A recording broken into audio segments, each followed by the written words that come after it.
ఈరోజు మనం వెరైటీగా ఓ చిన్న కోర్స్ చేద్దాం.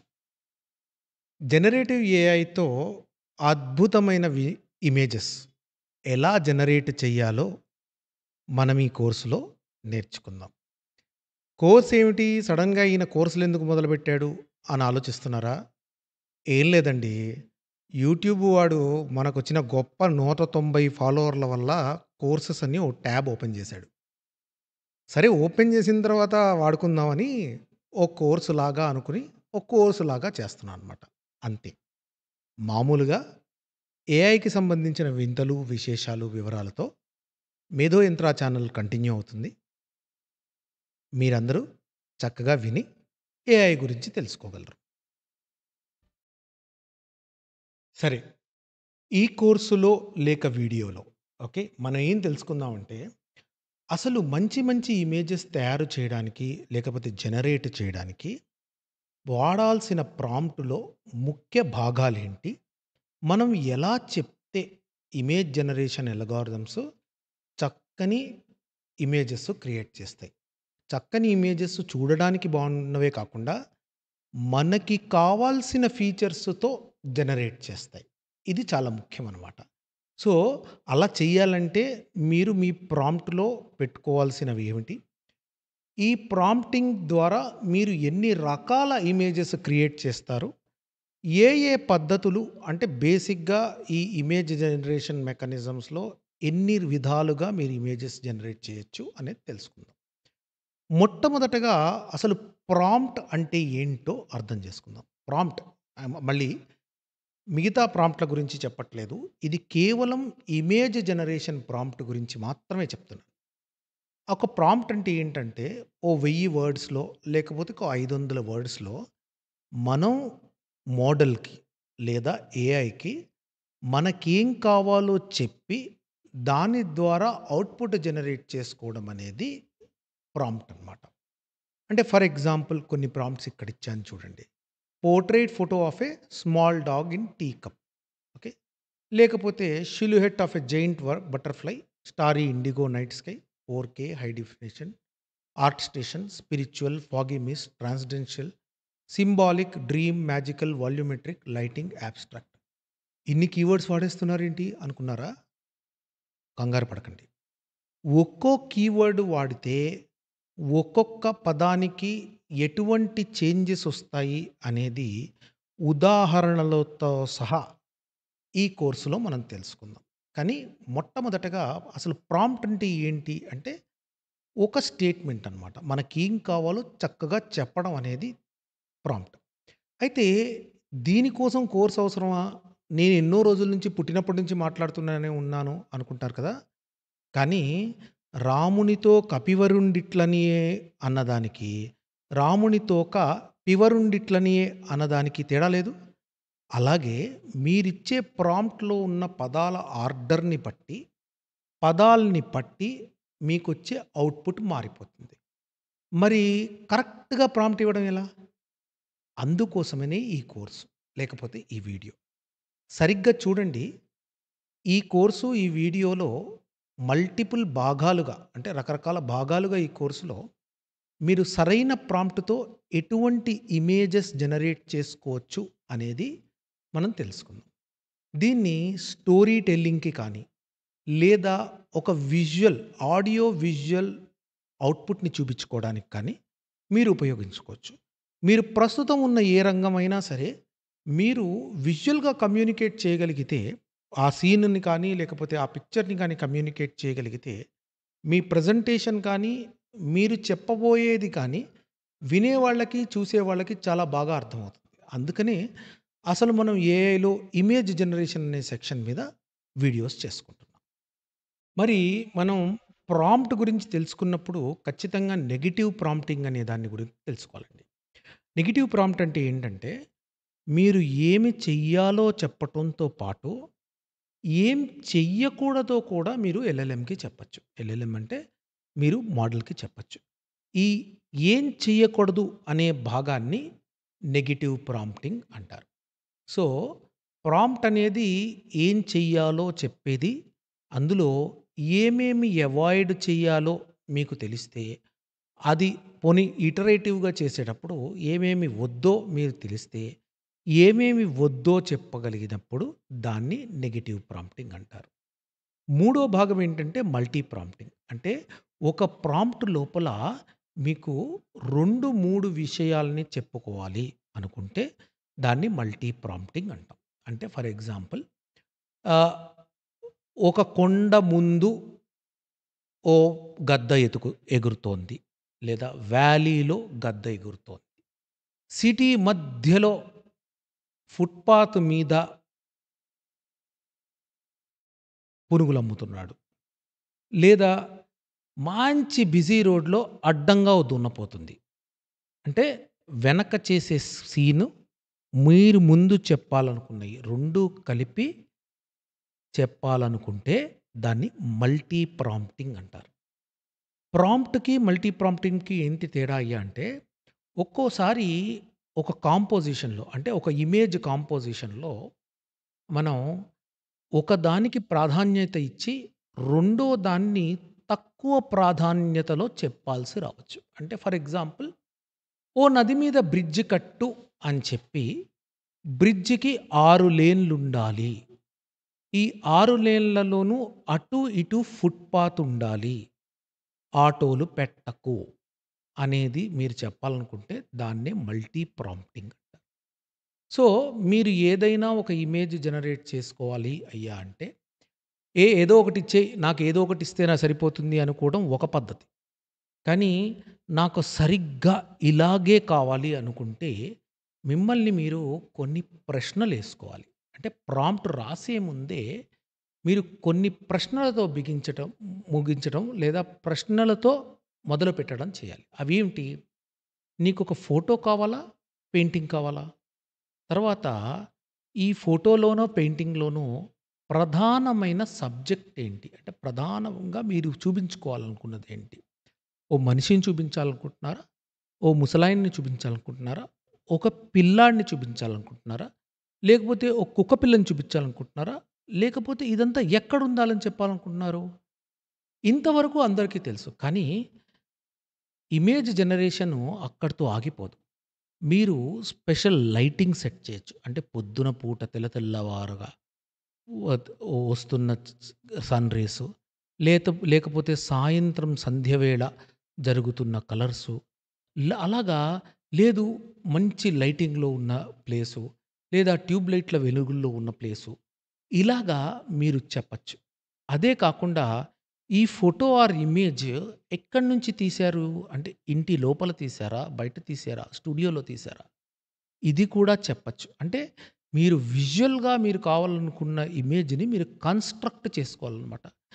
అందుకని అది అందరికి వల్ల అయ్యే క్వెషన్ కాదు గనక, మీకు ఈ లిస్ట్ ఇస్తున్నా. మీరు దీన్ని ఓ ప్రింట్ ఔట్ తీసుకొనో, లేకపోతే ఓ పేపర్ మీద రాసుకొనో పెట్టుకోండి. ఈ లిస్ట్ ప్రకారం మీరు గనక ప్రాంప్ట్ బిల్డ్ చేస్తే, మీకు చాలా చక్కని ఇమేజెస్ అవుట్‌పుట్‌గా వస్తాయి. తర్వాత ఆర్ట్ స్టైల్స్, ఫోటో టైప్స్.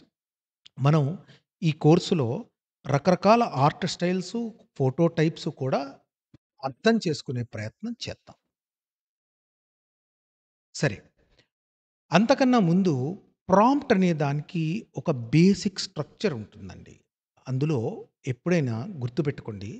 ఈ స్ట్రక్చర్ ఇవి లేకుండా గూడా ప్రాంప్ట్ ఇవ్వచ్చు. కానీ స్ట్రక్చర్‌తో కూడిన ప్రాంప్ట్ ఇస్తే మీరు చెప్పాలనుకుంటున్న కథకి చాలా చాలా దగ్గరగా ఉంటుంది. దీన్ని రైటర్స్ లాంటి వాళ్ళు కూడా వాడుకోవచ్చు. ఎందుకంటే మీరు ఒక కథ రాస్తారు. కథ ఎప్పుడైతే రాస్తారో, ఆ కథకి సంబంధించిన ఒక సన్నివేశం మామూలుగా ఒక ఆర్టిస్ట్ గీస్తారు. ఆ సన్నివేశానికి సంబంధించి జనరేట్ చేసుకొని, దాన్ని మీరు ఇమేజెస్‌గా వాడుకోవచ్చు. సో, ఈవెన్ పబ్లిష్ చేసే వాళ్ళకి కూడా ఇది చాలా ఉపయోగం అనమాట. సో, అందుకని దయచేసి ఈ బేసిక్ ప్రాంప్ట్ స్ట్రక్చర్ అనేది ఒకసారి అర్థం చేసుకునే ప్రయత్నం చేద్దాం. ముందు సబ్జెక్ట్ రాసుకోవాలి. తర్వాత సబ్జెక్ట్ ఏం చేస్తున్నాడో రాసుకోవాలి. ఓకే. లైక్ ఏమేమున్నాయి? అంటే ఆభరణాలేమున్నాయి? తన డ్రెస్సింగ్ ఎలా ఉంది? లేకపోతే ఏ ఏ విషయాలు ఆ సబ్జెక్ట్ చేస్తున్నాడని రాసుకోవాలి. తర్వాత మీరు ఆ సబ్జెక్ట్‌ని చూసే కంటితో మీరు ఏ కంటితో చూస్తున్నారనేది చెప్పాలి. అంటే మీరు ఒక కెమెరాలో తీసుకున్నారా? లేకపోతే పైనుంచి చూస్తున్నారా? లేకపోతే రకరకాల యాంగిల్స్‌లో చూస్తున్నారా? బయట ఫాగీగా ఉందా? మీరు సెట్ చేసే ఆ సెట్‌ని మీరు రాసుకోవాలి. తర్వాత ఒకవేళ గనుక మీరు గనుక ఆర్ట్ గనక తీసుకుంటే లేదా అది ఏ క్వాలిటీలో కావాలి? జస్ట్ మీకు ఒక రిప్రజెంటేషన్ కావాలా? కార్టూన్ కావాలా? లేకపోతే డిజిటల్ పెయింటింగ్ కావాలా? లేకపోతే నిజమేనా అనిపించేలా కావాలా? అనేది ఆ డిజైన్‌ని మీరు ప్రాంప్ట్‌లో చెప్పాలి. తర్వాత దీనికి సంబంధించిన కలర్ ట్రీట్‌మెంట్ రకరకాల ఇమేజ్ సెట్టింగ్స్ ఉంటాయి కదా! రాత్రి తీసింది, పొద్దున్న తీసింది, లేకపోతే వివిడ్‌గా 70లో ఉన్న ఫోటోల్లాగా తీసినవి. ఇలాంటి కలర్ సెట్టింగ్స్ పెట్టుకోవాలి. చివరిగా మీకు ఏ క్వాలిటీ అవుట్‌పుట్ కావాలో మీరు చెప్పాలి. ఓకే. ఒక్కొక్కసారి మనకి బెస్ట్ క్వాలిటీ లేదా మాస్టర్ పీస్ అనే వర్డ్స్ ఎప్పుడైతే వాడగలుగుతామో, అప్పుడు ఇమేజ్ మోడల్‌కి అర్థమవుతుందనమాట. ఓహో! వీడు నాకు చేతనైనంత దాంట్లో అద్భుతమైనది జనరేట్ చేయాలని. ఇవి గనుక మీరు వాడలేకపోయారనుకోండి, దానికి నచ్చింది ఇస్తుంది మీకు. సో, అది మనకి అగ్రీయబుల్ కాదు కదా! అందుకని ఎప్పుడైతే మీరు ఆ ప్రాంప్ట్‌ని బిల్డ్ చేస్తారో, ఖచ్చితంగా మీ బేసిక్ ప్రాంప్టింగ్ స్ట్రక్చర్ అనేది ఇలా పెట్టుకోండి బావుంటుంది. సరే. ఇప్పుడు మనం ఒక ఉదాహరణ చూద్దాం. ఇవన్నీ చెప్పాను కదా! మరిది ప్రాక్టీస్‌లో చూపించకపోతే ఎలా కుదురుతుంది? అందుకని ఓ ఉదాహరణ. ఓకే. ఎవరు? ఒక అమ్మాయి గర్ల్. తర్వాతేంటి? పక్కకు చూస్తుంది. జెవెల్డ్ క్రౌన్. తర్వాత క్లోజప్‌లో కావాలి. లైటింగ్ చెప్పాను. Cinematic lighting, ethereal glow, digital painting, vibrant colours, అడవిలో, బెస్ట్ క్వాలిటీ మాస్టర్ పీసు, ఇమేజ్ ఇవ్వు బాబు అన్నాను. చూసారా? ఇందాక మనం అనుకున్న ప్రాంప్ట్‌కి కరెక్ట్‌గా ఇవన్నీ డిస్క్రైబ్ చేసి అడిగితే ఏమవుతుంది? అంటే అవుట్‌పుట్ చూద్దామా మరి? అదిగోండి. అటువంటి ఇమేజ్‌ని క్రియేట్ చేసింది. మీరు కూడా మీ ఫేవరెట్ ఇమేజ్ జనరేటర్‌తో ఈ ప్రాంప్ట్ ట్రై చేసి చూడండి. మీకు దగ్గరగా ఇటువంటివి వస్తాయి. ఆ కష్టం గూడా ఎందుకంటారా? సింపుల్. నేను ఓ 2, 3 చోట్ల ట్రై చేసి చూసానండి. అదిగోండి. ఇటువంటి అవుట్‌పుట్ వచ్చింది. చూసారా? సో, ఇలా మీరు కొన్ని బేసిక్ స్ట్రక్చర్‌ని తీసుకోవాలి. అంటే ఇదంతా నార్మలే కదా! మరి కొత్తతనం ఏముందంటారా? మనం ఇప్పుడు మీకు ఒక చిన్న కొత్తదనం చూపిస్తా. సో, దాని పేరు గోల్డెన్ డూడిల్. ఓకే. దానికి చక్కని కలర్‌లో దానికో సూటేసాం. సూటేసి "ఓ పెయింటింగ్ ఇవ్వు బాపు" అన్నాం. ఓకే. క్యూట్‌గా ఉంది. ఓకే. గోల్డెన్ డూడిల్ అంటారు దాన్ని. దానికి సూటేసుకొని న్యాచురల్ లైట్‌లో గాల్లో తేలినట్టుందే అన్నట్టు మంచి బ్రైట్ కలర్స్ ఏసి గిబిలీ స్టైల్‌లో ఇవ్వమని చెప్పాం. చెప్తే మీకు ఎటువంటి ఇమేజ్ వచ్చింది చూసారా? అది. అలా చక్కగా గాల్లో తేలుతున్న గోల్డెన్ డూడిల్ ఓకే. ఇమేజ్‌ని జనరేట్ చేసిందనమాట. ఇలాగే మీరు రకరకాల ఇమేజెస్ జనరేట్ చేసుకోవచ్చు. ఇంకొన్ని ఎగ్జాంపుల్స్ చూద్దాం. ఓకే. ప్లేట్‌లో అన్నము, కూర పెట్టి, టేబుల్ మీద పెట్టి, ఓకే. తినడానికి సిద్ధంగా ఉన్నది చెప్పు బాబు అని అడిగితే, మీకు ఇటువంటి ఇమేజెస్ జనరేట్ అయినాయి. చూడండి.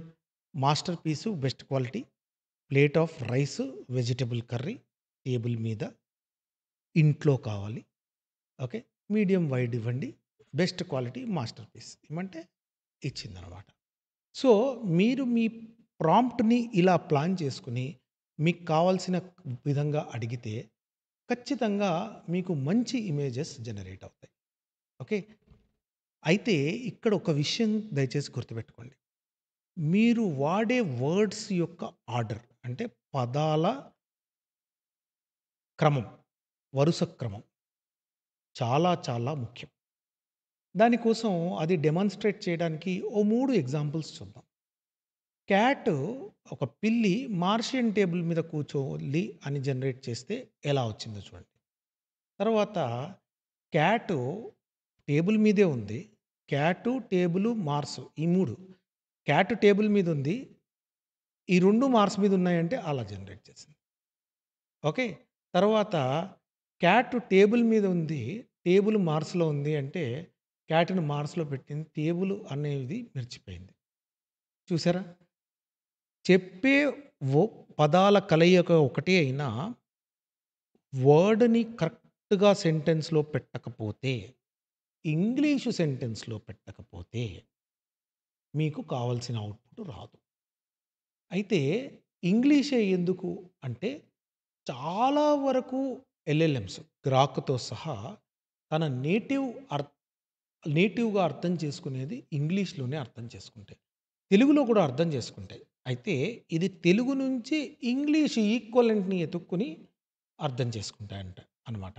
సో, పప్పు గుత్తి అంటే గుత్తొంకాయ పప్పు అనుకుంటుందనమాట అది. అందుకని అటువంటివి గుర్తుపెట్టుకోండి. సో, వాటికి ఈక్వలెంట్ వెక్టార్స్ లేకపోతే అది దాని ఇష్టం వచ్చినట్టు చెప్తుంది గనక, మీకు గనక కాస్తో కూస్తో ఇంగ్లీష్ మీద హోల్డ్ ఉంటే ఇంగ్లీష్‌లోనే ప్రాంప్టింగ్ చేయండి. ఇమేజ్ జనరేషన్‌కి వరకు. ఓకే. ఇంకా తెలుగులో కూడా చెప్తాయి. తెలుగులో కూడా ఇదే స్ట్రక్చర్ ఫాలో అవ్వచ్చు. కానీ మీకు ఇంగ్లీష్‌లో అవుట్‌పుట్స్ చాలా బెటర్‌గా వస్తాయి. ఎందుకంటే వాళ్ళ కార్పస్ చాలా ఎక్కువుంటుంది. లేబెలింగ్ ఎక్కువుంటుంది కాబట్టి. ఓకే. సో, అది ఒకసారి గుర్తుపెట్టుకోండి. ఈ వీడియో ఇక్కడితో సమాప్తం. వచ్చే వీడియోలో అంటే పార్ట్ 2లో మనం ఇమేజెస్‌కి సంబంధించిన మోడిఫైయర్స్ గురించి తెలుసుకుందాం. ఈ మోడిఫైయర్సు మన ప్రాంప్ట్‌లో ఎటువంటి మోడిఫైయర్స్ వాడితే, ఎటువంటి అవుట్‌పుట్స్ ఒస్తాయి? అసలు ఎన్ని రకాల మోడిఫైయర్స్ ఉన్నాయి? ఈ మోడిఫైయర్స్‌ని ఎలా వాడాలి? అనేది రెండవ భాగంలో మనం తెలుసుకుందాం.